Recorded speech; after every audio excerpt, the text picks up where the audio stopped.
Hello, dear learners. Today we have reached on the lecture 7 of chapter 3, that is metals and non-metals, chemistry for 10th class. So, after 6th lecture, we have discussed about the formation of ionic compounds. Also, we have discussed in detail many examples along with the definition of ionic compounds, where we have said the compounds which are going to be formed by the transfer of electrons from a metal to a non-metal, they are known to be ionic compounds. And the bond which is being formed, that is known as ionic bond. Also, the name of ionic compound is electrovalent compounds. So today we are here with the properties of ionic compounds. Let us start with the first property. Ionic compounds are generally solid.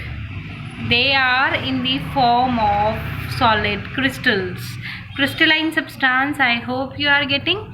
And one thing for chemistry you should be learning very well, whenever we are saying that it is having a rigid structure or a solid structure, why it will be? Because of strong force of attraction between the particles. Here, as these are the ionic compounds and they have been formed with the transfer of electrons and by positive and negative ion formation, so that's why we have used the word strong force of attraction between the ions. Fine. Then they are having high melting and boiling point. Again, the same reason. If the melting and boiling point of any substance will be high, it means that that particular compound will be having strong force of attraction in between the particles. And here we can say the strong interionic attraction. I hope you are getting strong interionic attraction. So therefore a good amount of energy will be required to break them. This is important point, can be asked in 1 or 2 mark question also. Then another thing, ionic compounds are generally soluble in water. Normally they are soluble in water, okay, and they are insoluble in solvents. Which solvents? Can be kerosene, petrol, etc. Next, ionic compounds conduct electricity in molten state or in solution. Please try to understand. I hope you have started chapter electricity in physics. Otherwise also, I have uploaded the lectures of chapter electricity on my YouTube channel. If you have subscribed this channel, then you might have got the notification, and notes of physics chapter electricity are also available in the description box. So when we used to talk about electricity, we used to say electricity is what? It is actually the rate of flow of charge.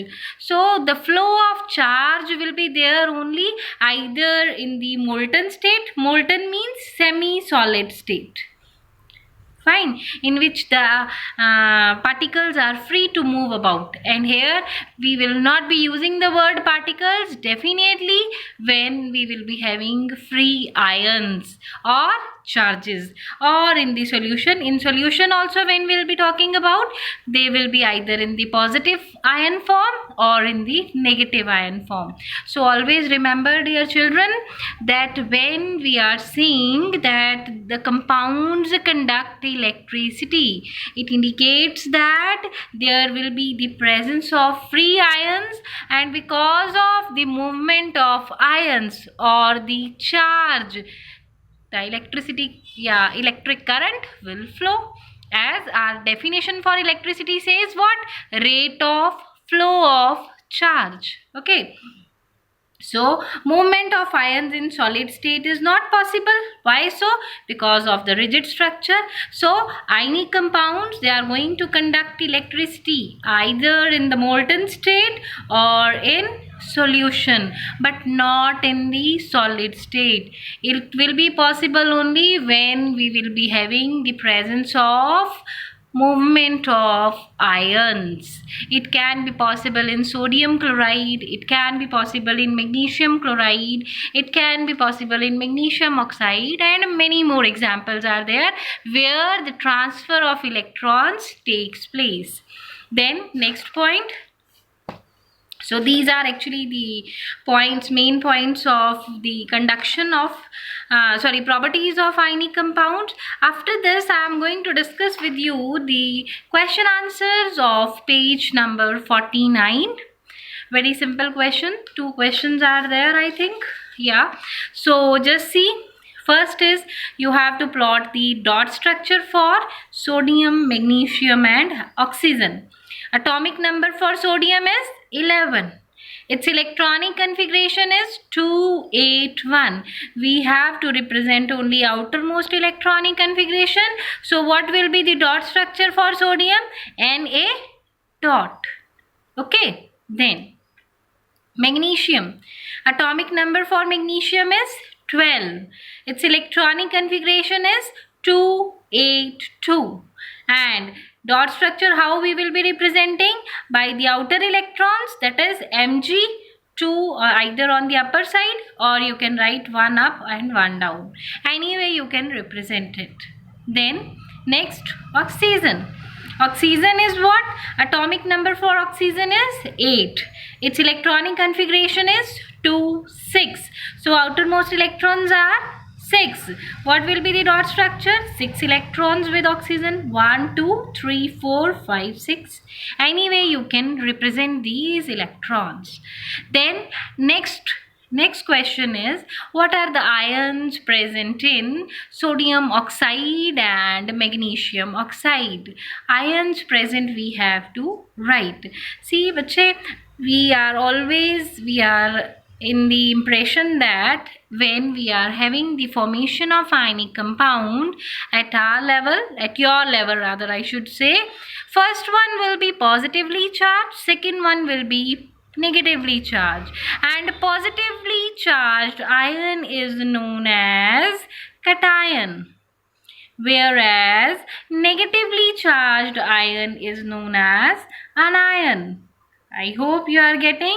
Positively charged ion is known as cation. This we have done in 9th standard in chapter 3. And negatively charged ion is known as anion. Similarly, for next part, MgO, Mg2 positive. So positively charged, why I have written 2 positive? Because valency of magnesium is 2. So positively charged ion is cation and negatively charged ion is anion. Fine. Then question number 2. Why do ionic compounds have high melting point? This question we have discussed already. They will be having high melting point or boiling point. Reason is only one, that because of strong inter-ionic attraction between them, and definitely good amount of energy will be required to break them. So that's all for today.